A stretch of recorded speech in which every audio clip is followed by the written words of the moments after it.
एक बहुत चर्चित फिल्म का डायलॉग है कि चीते की चाल, बाज की नजर और बाजीराव की तलवार कब मात देते कोई नहीं जानता। कुछ ऐसा ही अब पॉलिटिकल स्ट्रेटजी प्रधानमंत्री मोदी की बनती हुई नजर आ रही है। वो हम इसलिए कह रहे हैं कि जहां एक तरफ पिछले दिनों अयोध्या में राम मंदिर में प्राण प्रतिष्ठा का कार्यक्रम प्रधानमंत्री मोदी ने किया, तो दूसरी तरफ पिछड़ा दलित समीकरण को साधने के लिए उन्होंने बिहार के पूर्व मुख्यमंत्री जननायक कर्पूरी ठाकुर को भारत रत्न सरकार की तरफ से भारत देने का ऐलान हो गया।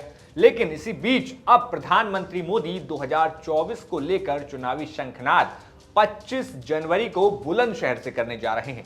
बुलंदशहर अपने आप में इस बात को लेकर खास हो जाता है कि 2019 के चुनाव जीतने के बाद, यानी कि प्रधानमंत्री मोदी के प्रधानमंत्री बनने के बाद ये बुलंदशहर में उनकी पहली जनसभा होगी। लेकिन इसको कहीं ना कहीं 2024 के तौर पर देखा जा रहा है। 2024 अपने आप में इसलिए खास है क्योंकि बुलंदशहर से जहां एक तरफ प्रधानमंत्री मोदी राम मंदिर, जन्मभूमि आंदोलन और भारतीय जनता पार्टी के जो अयोध्या आंदोलन को लेकर जितने कार्य किए गए थे उसको याद कर सकेंगे, इसके साथ ही साथ पूर्व मुख्यमंत्री कल्याण सिंह के बारे में भी वो यहां से एक नया संदेश देंगे और लोगों से कई नई तरीके की अपील कर सकते हैं। अगर बुलंदशहर लोकसभा सीट की बात करें तो ये अपने आप में दिल्ली से सटा हुआ कुछ ही घंटों की दूरी पर ये जो लोकसभा की सीट है वो आती है और खास तौर पर बुलंदशहर में कल्याण सिंह का दबदबा रहा है। यहां पर अगर बात करें कुछ पुराने समीकरणों की तो 2002 में जब कल्याण सिंह ने भारतीय जनता पार्टी छोड़ दी थी,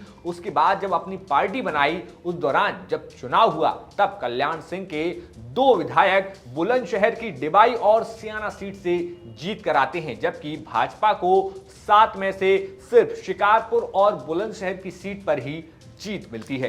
ये वो खास सीट है जहां पर खास तौर से लोध वोटरों की संख्या अपने आप में अहम मानी जाती है। अगर तमाम जो आबादी के हिसाब से बात करें तो यहां पर लगभग 80% के करीब हिंदू वोटर हैं, तो वहीं साथ ही साथ 20% मुस्लिम वोटर बताए जाते हैं। खास तौर पर फिलहाल 7 की 7 विधानसभा सीटों पर भारतीय जनता पार्टी यहां मजबूत दिखाई देती है। अगर बात करें 2019 की लोकसभा सीट की तो यहां पर पश्चिमी यूपी की 14 में से 7 सीटों पर भारतीय जनता पार्टी हार गई थी। अब इसी को लेकर तमाम प्रधानमंत्री मोदी और भारतीय जनता पार्टी ने एक नई स्ट्रेटेजी तैयार की है कि किस तरीके से उत्तर प्रदेश के पश्चिमी यूपी से इस पूरी 2024 की रणनीति को शुरू किया जाए। और साथ ही साथ कल प्रधानमंत्री मोदी बुलंदशहर के बाद सीधे जयपुर जाएंगे, जहां पर प्रधानमंत्री मोदी फ्रांस के राष्ट्रपति मैनुअल मैक्रोन से मुलाकात करेंगे। वहां पर चाय पर एक बैठक भी होगी और उनका कुछ कार्यक्रम भी होगा। तो ये थी वो खास जानकारी जहां पर कल 25 तारीख से चुनावी शंखनाद प्रधानमंत्री मोदी करेंगे और इस रैली के बाद विपक्षी दलों पर वो क्या निशाना साधते हैं और क्या कुछ नया देखने को मिलता है, ये अपने आप में बड़ी बात होगी। तब तक यूपी से जुड़ी हर एक जानकारी के लिए देखते रहिए यूपी तक। शुक्रिया।